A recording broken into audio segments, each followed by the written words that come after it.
Hello dear friends, access education call में आपका स्वागत है। आज का हमारा जो टॉपिक है होम साइंस में, आज हमारा जो टॉपिक है वह है फीवर, ज्वर। तो आज हम जो पढ़ेंगे ज्वर के बारे में पढ़ेंगे। आज का टॉपिक हमारा क्या है? ज्वर, फीवर।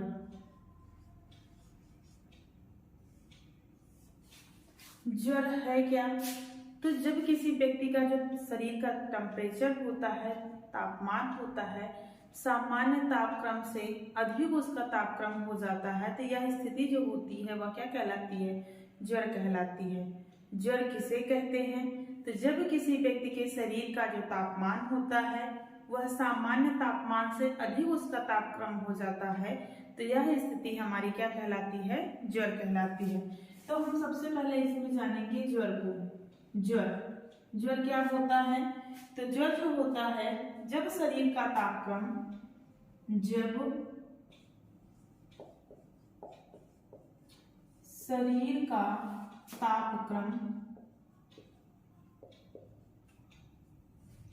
सामान्य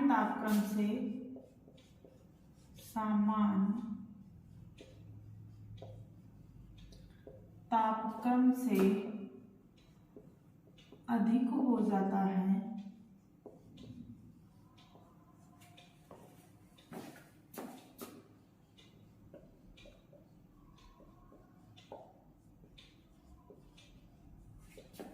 तो उसे ज्वर कहते हैं।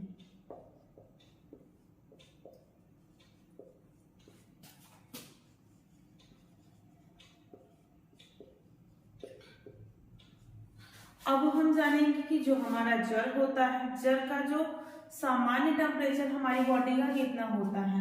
तो हमारे शरीर का जो सामान्य टेम्परेचर होता है, हमारे शरीर का सामान्य तापमान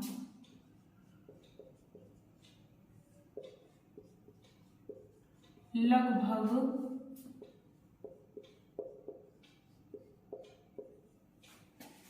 98.4 फ़ारेनहाइट, या कहीं कहीं पर इसको हम पाते हैं 98.6 फ़ारेनहाइट।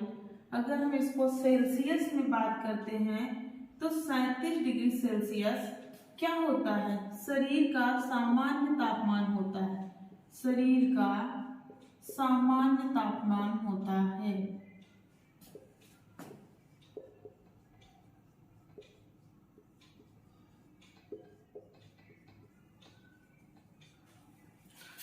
कितना होता है हमारे शरीर का सामान्य तापमान? हमारे शरीर का सामान्य तापमान लगभग 98.4 फ़ारेनहाइट। गूगल हम इसको करते हैं तो 98.6 फ़ारेनहाइट। अगर हम सेल्सियस में इसकी बात करते हैं तो 37 डिग्री सेल्सियस हमारे शरीर का सामान्य तापमान होता है। जब शरीर का तापक्रम इस तापक्रम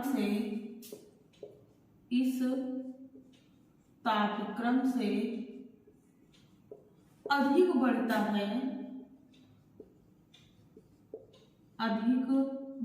है तो वह जो हमारी स्थिति होती है वह ज्वर कहलाती है। तो वह स्थिति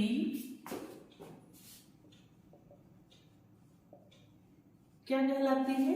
ज्वर कहलाती है।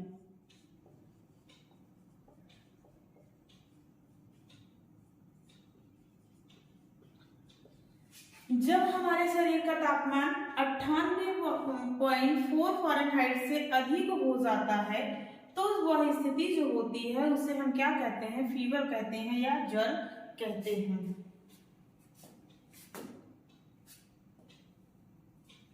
Fever is the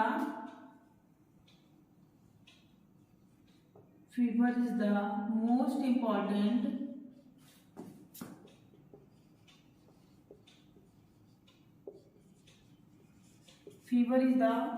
important sign of an infection.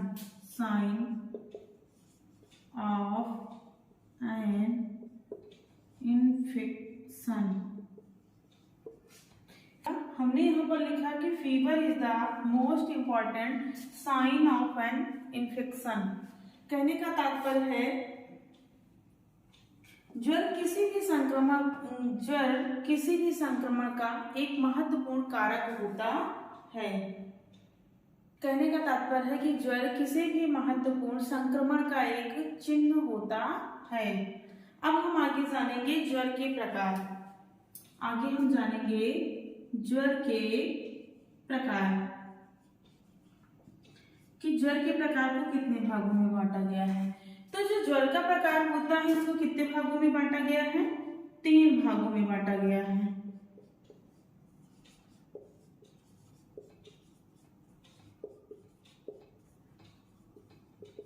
कितने भागों में बांटा गया है? तो ज्वर के प्रकार को 3 भागों में बांटा गया है। नंबर 1 हमारा है असाध्य ज्वर।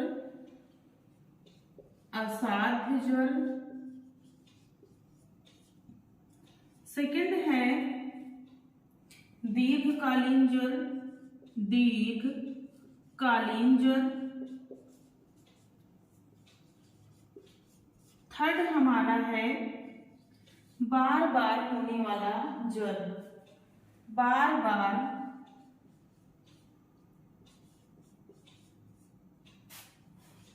होने वाला ज्वर। अभी तक हमने क्या जाना? अभी तक हमने जाना कि ज्वर क्या होता है और ज्वर कितने प्रकार का होता है। तो हमने आपको बताया कि जब हमारी बॉडी का टेम्परेचर एक सामान्य टेम्परेचर से अधिक हो जाता है तो यह जो स्थिति होती है वह क्या कहलाती है? ज्वर कहलाती है। हमारी बॉडी का सामान्य टेम्परेचर कितना होता है? तो 98.4 फ़ारेनहाइट से लेकर के 98.6 फ़ारेनहाइट तक होता है। अगर हम इसकी सेल्सियस में बात करते हैं तो यह 37 डिग्री सेल्सियस होता है। उसके बाद हमने जाना कि ज्वर कितने प्रकार का होता है। तो ज्वर हमारा 3 प्रकार का होता है। एक हमारा असाध्य ज्वर होता है, दूसरा होता है दीर्घकालिक ज्वर और थर्ड हमारा होता है बार बार होने वाला ज्वर। अब हम एक एक ज्वर के प्रकार के बारे में जानेंगे।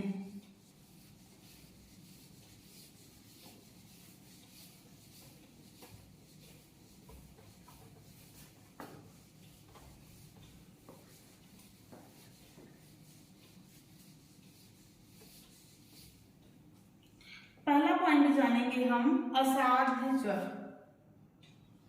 असाध्य ज्वर। पहला पॉइंट हमारा क्या है? असाध्य ज्वर। असाध्य ज्वर क्या होता है? तो यह जो ज्वर होता है, यह ज्वर की जो अवधि होती है बहुत छोटी होती है। यह ज्वर बहुत तेजी से चढ़ता है और तेजी के साथ समाप्त हो जाता है, इसीलिए इसको असाध्य ज्वर कहा जाता है। यह ज्वर बहुत तीव्र होता है। यह ज्वर बहुत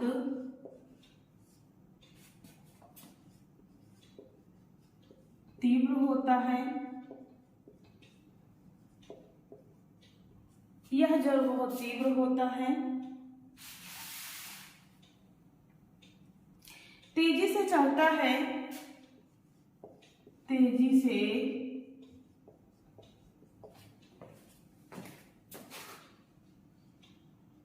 चलता है।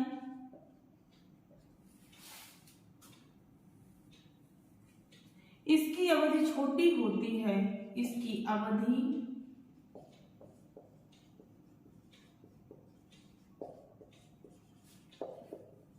छोटी होती है। इसकी अवधि कैसे होती है? छोटी होती है। यह 2-3 दिन से लेकर यहाँ 2-3 दिन से लेकर 1 सप्ताह में उतर जाता है।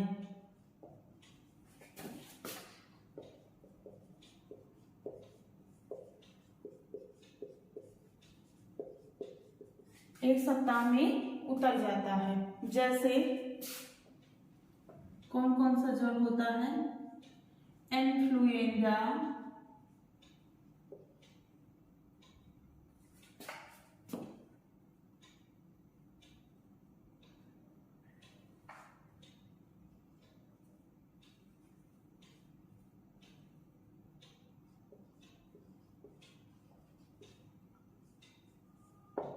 इन्फ्लुएंजा, इन्फ्लुएंजा के बाद खसरा, निमोनिया, चेचक इसके अंतर्गत आते हैं। जब इन सब के माध्यम से ज्वर होता है तो वह ज्वर हमारा क्या कहलाता है? साध्य ज्वर कहलाता है। सेकंड हम जानेंगे दीर्घकालीन ज्वर।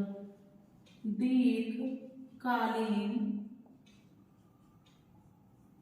ज्वर, सेकंड हमारा क्या है?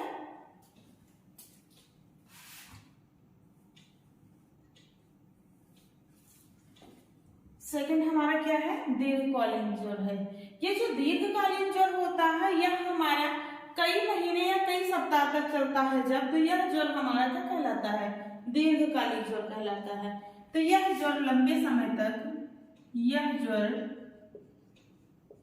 लंबे समय तक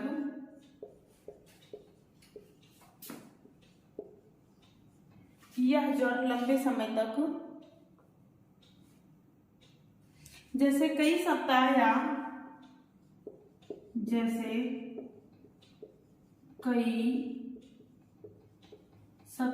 या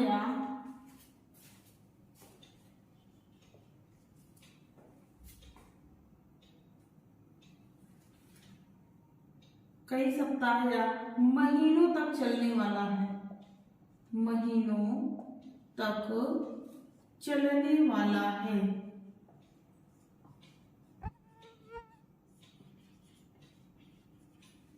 इसे कौन सा ज्वर कहा जाता है? इसे दीर्घकालीन ज्वर कहा जाता है। यह बहुत ज्यादा तीव्र नहीं होता है,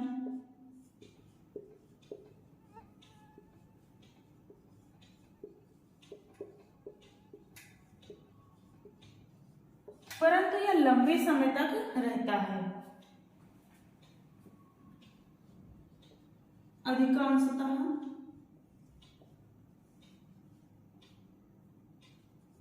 हल्का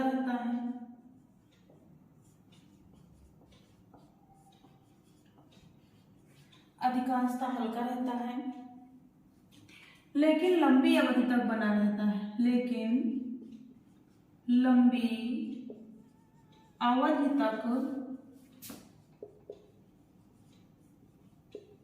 बना रहता है।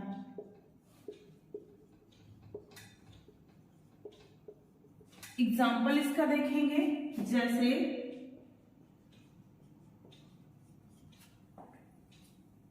क्षय रोग,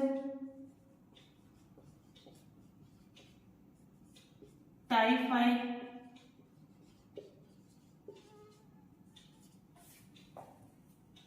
पोलियोमाइलाइटिस,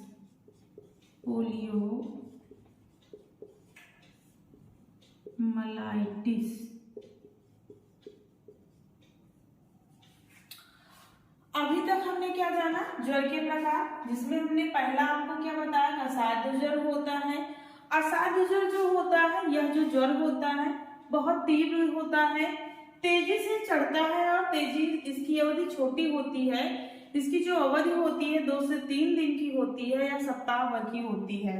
जैसे इन्फ्लुएंजा हो जाता है, हमको सर्दी हो जाती है, खसरा हो जाता है, निमोनिया हो जाता है, चेचक होता है, चाहे वो छोटी मात्रा हो चाहे बड़ी मात्रा हो, चिकन पॉक्स हो जाता है, तो उसमें ऐसा फीवर हमको होता है। सेकंड हमने जाना दीर्घकालीन ज्वर। दीर्घकालीन ज्वर जो होता है यह ज्वर लंबे समय तक, जैसे कई सप्ताह या महीनों तक चलने वाला होता है।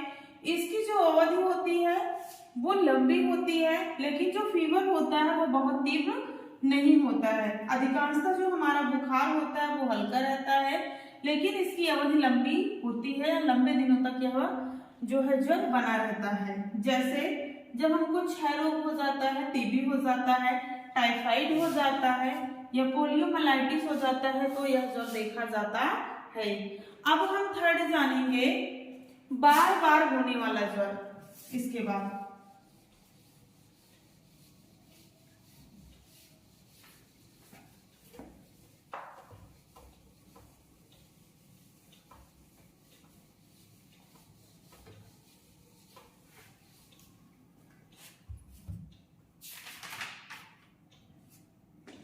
थर्ड पॉइंट को जानेंगे, बार बार होने वाला ज्वर। बार बार होने वाला ज्वर। बार बार होने वाला ज्वर जैसे मच्छर के काटने से, मादा मच्छर हमको काट लेती है, इनोफिलिस जात की मादा मच्छर काटती है तो हमें क्या हो जाता है, मलेरिया हो जाता है। एडीज जबकि काट लेती है तो हमको डेंगू हो जाता है। तो इस प्रकार के जो बुखार होते हैं वो जो है बार बार मच्छरों के काटने से या गंदगी के पनपने से जो हमें फीवर होता है वो बार बार होने वाला ज्वर होता है। उदाहरण के लिए जैसे टाइफाइड हो गया, मलेरिया हो गया, ये सारे होते हैं। तो बार बार होने वाले ज्वर के अंतर्गत बार बार होने वाले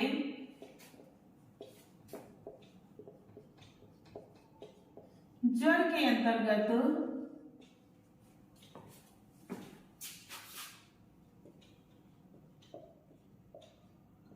बार बार होने वाले ज्वर के अंतर्गत typhoid, malaria, dengue fever, malaria, dengue आदि आते हैं।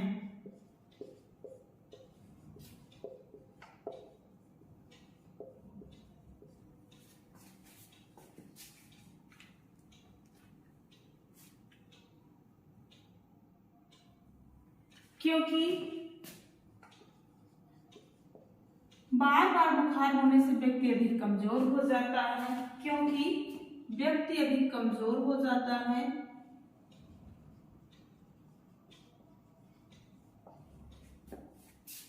क्योंकि व्यक्ति अधिक कमजोर हो जाता है।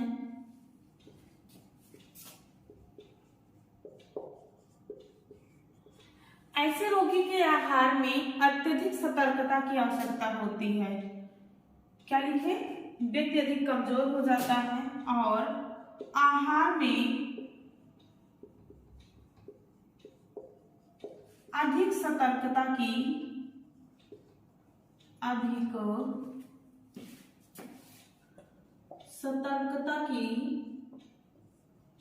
आवश्यकता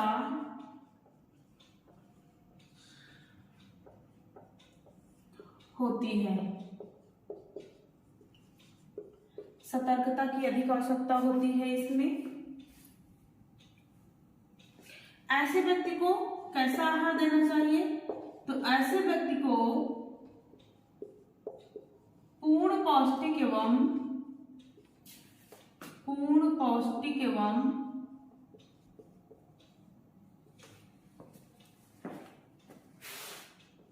सुपाच्य आहार देना चाहिए। सुपाच्य आहार देना चाहिए।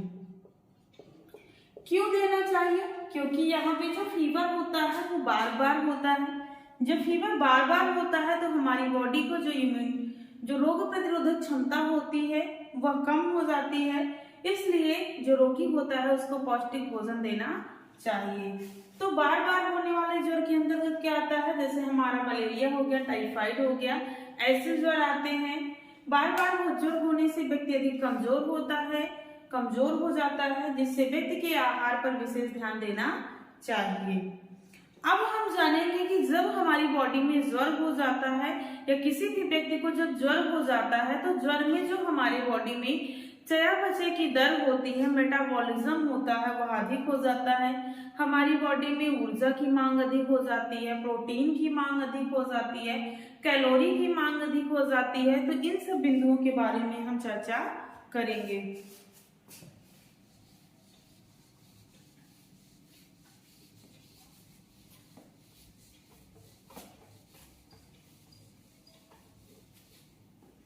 अब हम जानेंगे ज्वर में चयापचय की क्रिया।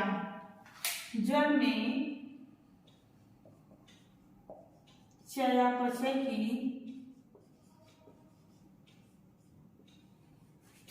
क्रिया। तो जब हमारी बॉडी में ज्वर हो जाता है, जब हमको फीवर हो जाता है, सामान्य तापमान हमारी बॉडी का अधिक हो जाता है, हमारी शरीर का तापमान जितना होना चाहिए उससे अधिक हो जाता है, तो हमारे शरीर में जो कोशिकाएं होती हैं उनकी टूट फूट भी अधिक होने लगती है। तो इसके लिए हमको अधिक प्रोटीन की आवश्यकता होती है। हमारे बॉडी में जो ग्लाइकोजन स्टोर होता है वह ग्लाइकोजन ग्लूकोज में कन्वर्ट होकर के हमारी बॉडी को अधिक ऊर्जा देने लगता है।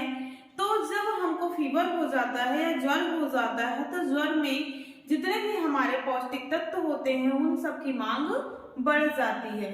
तो सबसे पहले हम जानेंगे कि हमारा जो उपापचय की दर होती है उसमें वृद्धि हो जाती है।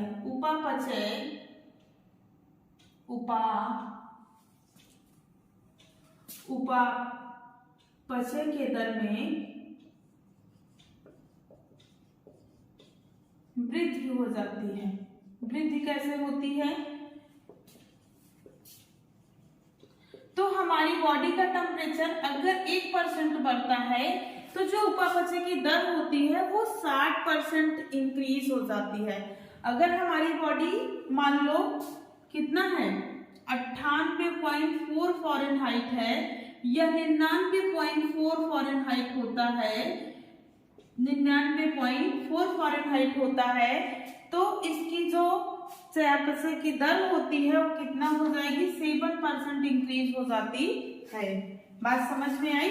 तो हमारे बॉडी में क्या होता है उपापचय की दर में वृद्धि हो जाती है, जिससे जैसे 1 फ़ारेनहाइट यदि बॉडी का टेम्परेचर बढ़ जाता है तो 7% ऊष्मा हमारी बॉडी की अधिक नष्ट होने लगती है।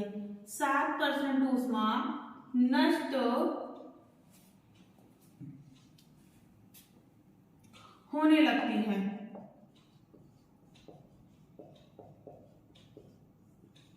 अर्थात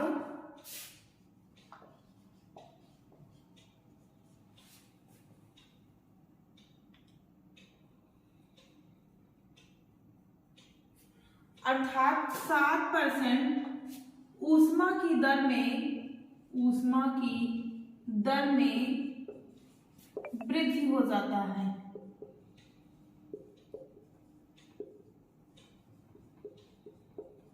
ऊष्मा की दर का मतलब समझ आ रहा है? बीएमआर में हमारी वृद्धि हो जाती है।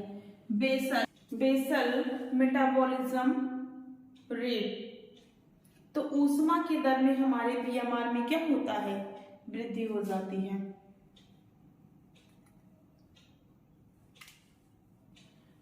वृद्धि हो जाती है जिससे क्या होता है? जिससे ऊर्जा की मांग बढ़ जाती है। जिससे ऊर्जा की मांग बढ़ जाती है। पहला पॉइंट हमने आपको क्या बताया? पहला पॉइंट हमने यही बताया आपको कि जो हमारी बॉडी में कैटाबॉलिज्म की क्रिया होती है, एनाबॉलिज्म की क्रिया होती है, यह दोनों तीव्र गति से होने लगती है। कब होने लगती है? तो जब किसी भी व्यक्ति का शरीर का तापमान उसके सामान्य तापमान से अधिक हो जाता है। जैसे उपापचय के दर में क्या होता है? वृद्धि हो जाती है। यदि उसकी बॉडी का टेम्परेचर 1 फ़ारेनहाइट अधिक हो जाता है तो 7% ऊष्मा उसकी बॉडी से अधिक नष्ट होने लगती है। मतलब 7% ऊष्मा की दर उसके बॉडी में अधिक इंक्रीज हो जाती है, जिससे उसे ऊर्जा की मांग की अधिक आवश्यकता हो जाती है। अधिक मात्रा में उसे ऊर्जा की नीड हो जाती है। सेकेंड पॉइंट हम जानेंगे। सेकेंड पॉइंट हमारा क्या होता है? तो सेकेंड पॉइंट में जो हमारी बॉडी में ग्लाइकोजन स्टोर होता है वह ग्लाइकोजन ग्लूकोज में कन्वर्ट होकर के हमारी बॉडी को ऊर्जा देने का कार्य करने लगता है। तो जो ग्लाइकोजन होता है, ग्लाइकोजन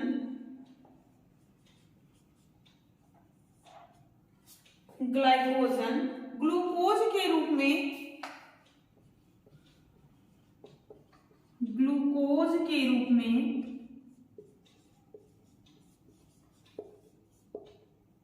प्रयोग में लाई जाती है। प्रयोग में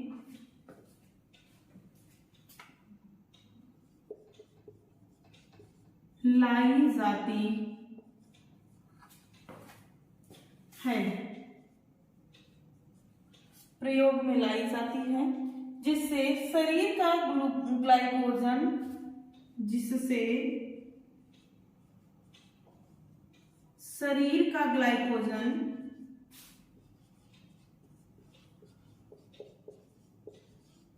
क्या करता है, तो शरीर को ऊर्जा देता है। शरीर का ग्लाइकोजन ऊर्जा देता है। सेकेंड पॉइंट समझ में आया कि हमारी बॉडी में जो अतिरिक्त हमारी कैलोरी होती है वह जा करके हमारे लीवर में स्टोर होती है। किस फॉर्म में होती है, तो ग्लाइकोजन के फॉर्म में होती है, या लीवर में स्टोर होती है और हमारे वशीय ऊतकों में स्टोर होती है। यह ग्लाइकोजन हमारा ग्लूकोज में कन्वर्ट होकर के हमारी बॉडी को ऊर्जा देने का कार्य करता है। अब हम आगे जानेंगे थर्ड पॉइंट।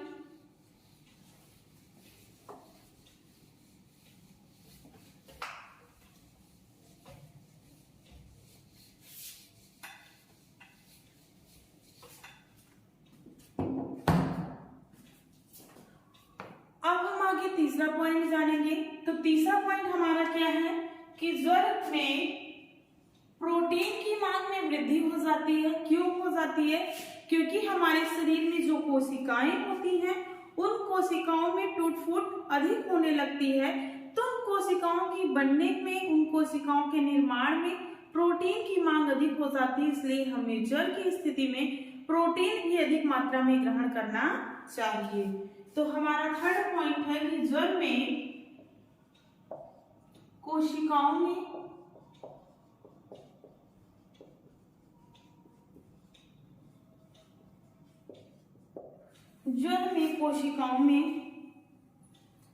टूट फूट की क्रिया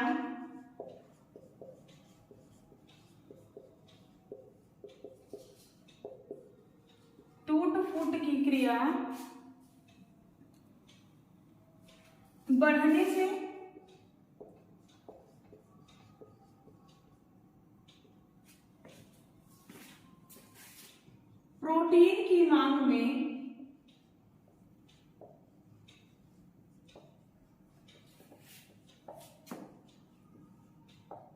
से प्रोटीन की मांग में वृद्धि हो जाती है।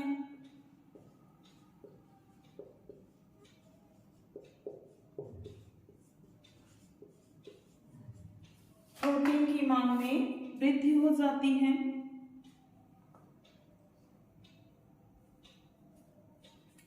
विशेषकर किस रोग में, तो क्षय रोग, विशेषकर क्षय रोग या टाइफाइड में,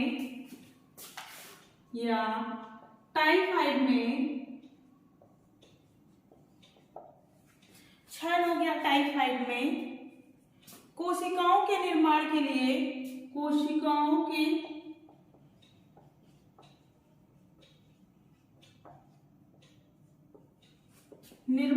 लिए प्रोटीन आवश्यक है।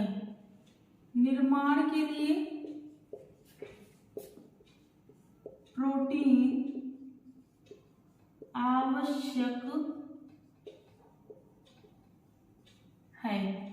थर्ड पॉइंट हमने क्या जाना, थर्ड पॉइंट हमने ये जाना कि हमारे शरीर में जो सेल होते हैं उन सेल में टूट फूट होती है, तो उन सेल के निर्माण के लिए हमें अधिक प्रोटीन की आवश्यकता होती है। अगला पॉइंट हम जानेंगे, चौथा पॉइंट है कि जब हमको फीवर आता है तो पसीना भी खूब होता है। तो ज्वर में पसीना आने से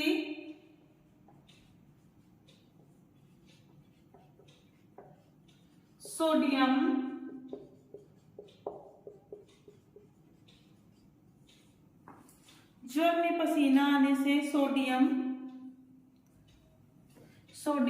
पोटेशियम व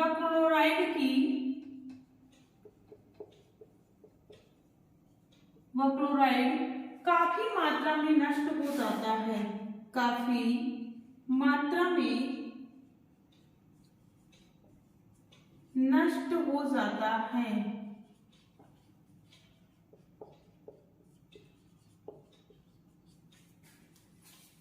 अगला पॉइंट हम क्या देखेंगे? अगला पॉइंट हमारा है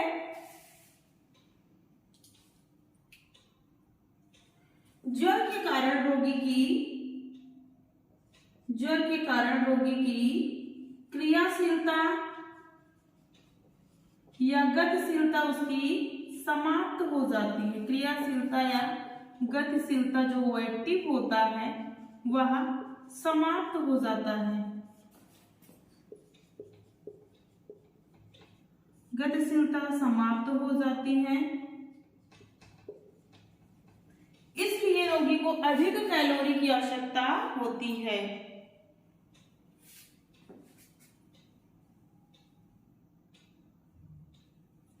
समाप्त हो जाती है, जिसके कारण पोषक तत्वों के पाचन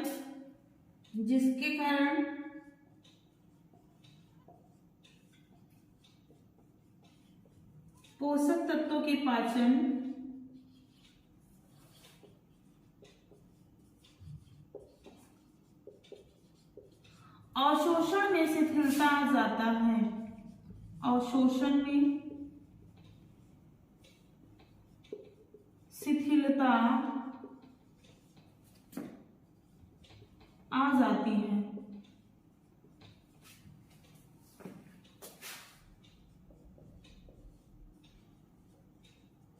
थर्ड पॉइंट हमने क्या जाना? तो हमारी बॉडी में प्रोटीन की मांग अधिक हो जाती है। क्यों हो जाती है? क्योंकि हमारे बॉडी में जो टिश्यू होते हैं वो रिपेयर होते हैं, सेल्स टूटते हैं, तो उनके निर्माण के लिए प्रोटीन की मांग में वृद्धि हो जाती है। विशेषकर जब उनको टीबी हो जाए और टाइफाइड हो जाए तो उस समय प्रोटीन की मांग हमारे शरीर को अधिक हो जाती है। अगला हमने जाना कि ज्वर के समय पे हमारी बॉडी से पसीना अधिक आता है, जिससे हमारी बॉडी से सोडियम, पोटेशियम व क्लोराइड नष्ट हो जाता है। अगला हमने जाना कि ज्वर में हमारी जो रोगी होता है उसकी क्रियाशीलता में कमी आ जाती है, वो जो है जिसके कारण से उसका जो पाचन होता है और शोषण होता है उसमें भी शिथिलता आ जाती है।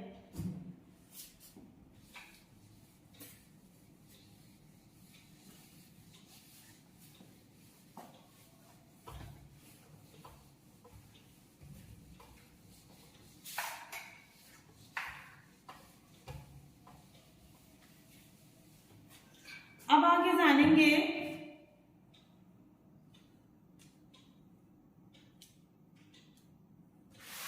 ज्वर में प्रोटीन के अधिक उपयोग से, नंबर 6वां, ज्वर में प्रोटीन के अधिक उपयोग से हमारी किडनी का कार्यभार भी बढ़ जाता है। प्रोटीन के अधिक उपयोग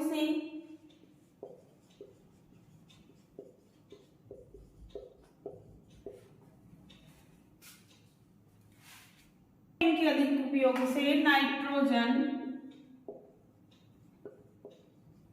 यूरिया के रूप में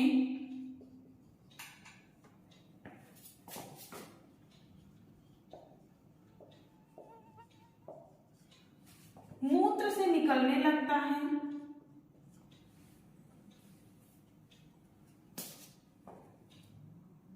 यूरिया के रूप में मूत्र त्याग होने लगता है,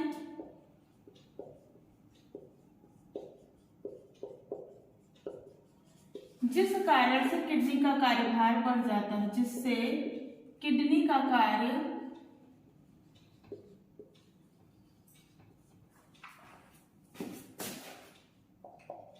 बढ़ जाता है, जिससे किडनी का कार्य क्या होता है? बढ़ जाता है। अगला क्या है? तो अगला पॉइंट हम जानेंगे कि हमारे शरीर में जो है जल का असंतुलन हो जाता है। शरीर में जल के असंतुलन में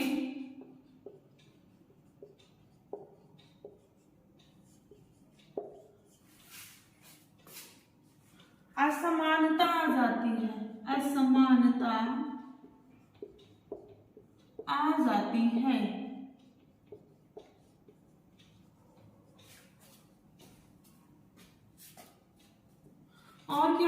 लगता है? तो हमारे शरीर में विषाक्त पदार्थों का जमाव होने लगता है।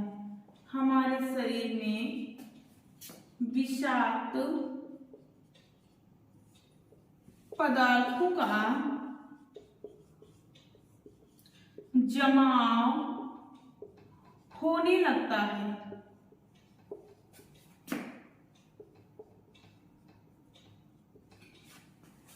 ये सब हमने क्या जाना? तो उपापचय के दल की क्रिया। हमारी बॉडी में जब फीवर हो जाता है, हमारे शरीर को जब बुखार हो जाता है, तो क्या क्या होता है, ये सारे बिंदुओं को हमने जाना। अब हम जानेंगे कि ज्वर में पौष्टिक तत्वों की क्या आवश्यकता होती है और किन किन पौष्टिक तत्वों को हमें अधिक मात्रा में लेना चाहिए। तो लास्ट पॉइंट हमारा है कि ज्वर में पौष्टिक तत्वों की आवश्यकता। ज्वर में पौष्टिक तत्वों की आवश्यकता।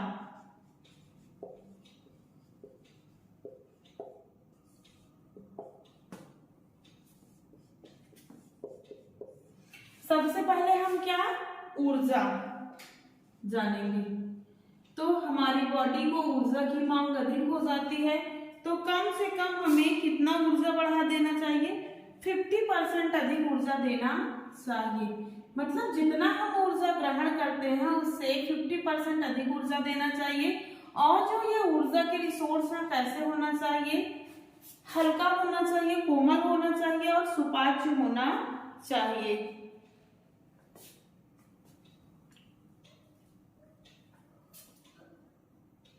सुपाच्य और पोषक तत्व युक्त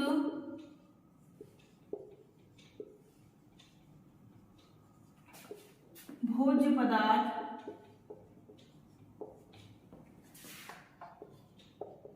देना चाहिए। सेकेंड पॉइंट हम जानेंगे प्रोटीन। सेकेंड क्या जानेंगे? प्रोटीन। प्रोटीन की मांग अधिक हो जाती है। क्यों हो जाती है? तो हमारी बॉडी में कोशिकाओं का निर्माण होता है, सेल टूटते हैं और फिर सेल वो बनते हैं, इसलिए प्रोटीन की मांग बढ़ जाती है। तो प्रोटीन कितना बढ़ाना चाहिए? पर डे जो है 100 से लेकर के 125 ग्राम पर डे प्रोटीन देना चाहिए। पर डे, प्रतिदिन प्रोटीन देना चाहिए। तीसरा हमारा कार्बोज हो जाएगा। कार्बोज हमें कितना देना चाहिए?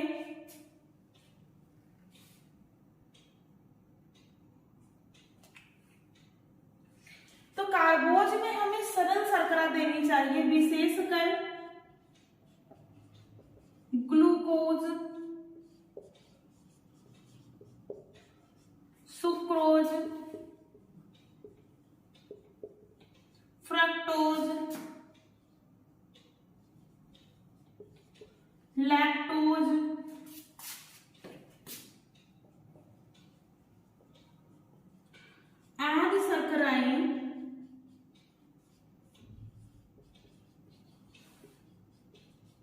आदि शर्कराएं देनी चाहिए, जो हमें सरलता से अनाज से प्राप्त हो सके। ऐसे हमें शर्कराओं का प्रयोग करना चाहिए। आदि शर्कराएं देनी चाहिए, ऐसी शर्करा जो हमें अनाज से प्राप्त हो जाए, ऐसी शर्करा हमें देनी चाहिए। हमारा जो ग्लूकोज होता है ये कम मीठी होती है और इसका पाचन हमारी बॉडी में सरलता से हो जाता है, इसलिए इसका प्रयोग अधिक किया जाता है। अगला है वसा। चौथा पॉइंट हमारा क्या है? वसा। तो वसा भी हमें हल्की और सुपाच्य देनी चाहिए।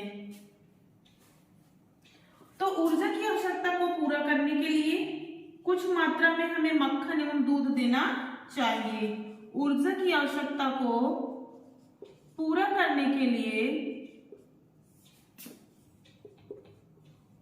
पूरा करने के लिए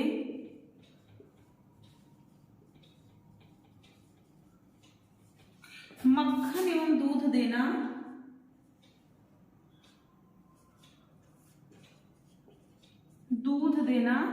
चाहिए। हमें सरल जो है वसा देनी चाहिए बहुत। और क्या करना चाहिए, अंडे की जर्दी का भी हम प्रयोग कर सकते हैं। अंडे की जर्दी दूध में फिल्टर करके हम इसको दे सकते हैं फीवर में। उसके बाद अगला क्या है, खनिज लवण। लास्ट हमारा है, हमें मिनरल्स की भी आवश्यकता होती है। जैसे ज्वर में हमारे क्या होता है, सोडियम हो गया, पोटेशियम हो गया, और उसके बाद क्लोराइड हो गया। इन सब का अधिक हानि हो जाता है। कैसे होता है, तो ये कुछ मूत्र के साथ विसर्जित हो जाते हैं, कुछ पसीने के साथ विसर्जित हो जाते हैं। तो हमें मिनरल्स की भी आवश्यकता होती है। तो ज्वर में सोडियम,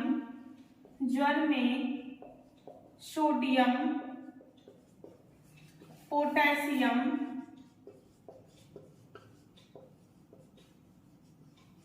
क्लोराइड, ज्वर में सोडियम, पोटेशियम, क्लोराइड आदि तत्वों की हानि पसीने के रूप में होती है।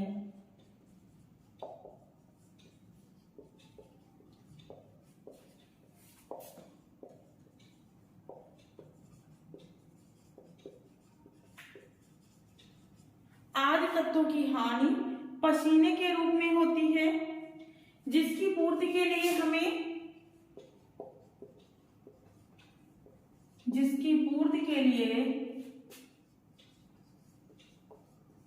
फलों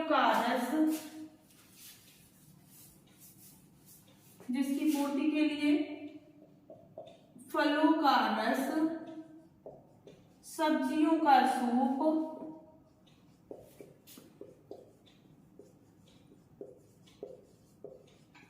तरल आहार देना चाहिए।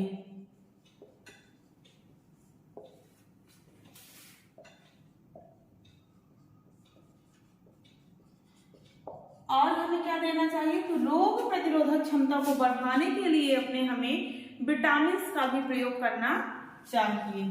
तो लास्ट पॉइंट हमने क्या जाना, खनिज लवण। तो खनिज लवण क्यों देना चाहिए, क्योंकि हमारी बॉडी से पसीने अधिक निकलते हैं, इसलिए पसीने के साथ हमारी बॉडी से सोडियम का निष्कासन होता है। इसलिए हमें सोडियम, पोटेशियम, क्लोराइड ऐसे जो हमारे मिनरल्स होते हैं उनकी हानि होती है।